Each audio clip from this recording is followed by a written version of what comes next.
Joining me now is Republican Congressman Adam Kinzinger of Illinois. He sits on the House Foreign Affairs Committee. Congressman, we always appreciate you taking the time to join the show. So first, if I could, I don't want you to get into, you're a serving member of the armed forces. I don't want you to get into classified areas, but I do want to ask your reaction to the bigger picture story here. One, what loss is this to the U.S., to U.S. national security agencies and in the intelligence community to lose an asset this high in the Russian government? Well, before I comment on the story, there's more I think we need to find out. You know, right now it's anonymous sources. I'm not saying it's an incorrect story, but I'll just speak generally to the issue, which is, look, even our allies spy on us. I read an article recently that said there's more spies per capita in Washington, D.C. than anywhere in the world. There's probably one 200 yards from me somewhere here. It's the nature of the business, and we need to spy on especially our enemies. And Russia is an enemy. China is an enemy. And we need to have assets, both electronic and human surveillance assets, high up in positions. So generally speaking, because I don't know enough about this story, generally speaking, I'll say human intelligence is extremely important, and in many cases more important than even, electronic intelligence in all areas. Right, and we know that intelligence agencies depend on that kind of information as they develop pictures. You're aware of the president's often public battle with intelligence agencies disagreeing or questioning their assessments on a whole host of things. What damage does that do, not just to the intelligence community's work, but just the way America responds to these threats? Yeah, it's not great. I mean, the president has every right to disagree. Typically, that's done in private, right? You want a president surrounded by people with different opinions.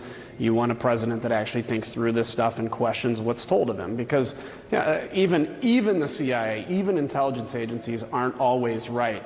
But they're the best we have to find out information that we need to defend the American people and American interests. And so taking any kind of a battle public is always concerning for a couple of reasons. Number one, it does discredit, let's say we find ourselves in a major military conflict, whether with Iran or defending somebody or whatever that is, that'll be based in some cases on intelligence assessments. And now if you discredit, whether in front of the world or in front of the American people, that can have a major impact. It can discourage the intelligence services, but they're still going to do their job and do it well. I just think these kinds of things are, a lot of people appreciate a president that's transparent. There's some things where it's like maybe not that, we shouldn't be that transparent all the time.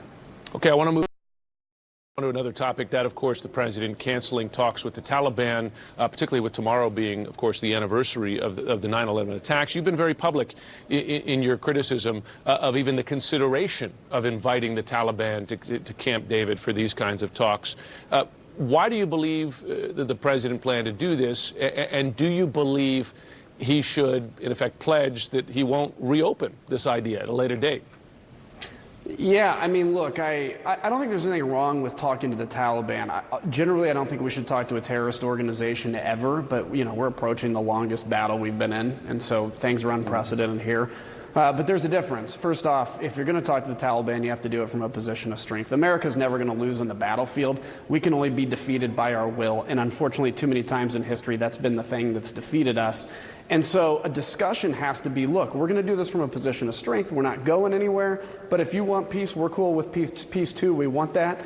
And so have these negotiations. But to bring Taliban leaders, to Camp David, not that far from New York City, a couple days prior to 9/11, I don't know how that went through the good idea filter and made it as far as it did. I'm glad the president backed off. I'm glad he made the statement yesterday that the Taliban's dead to him. Hopefully more Taliban are dead as a result of this.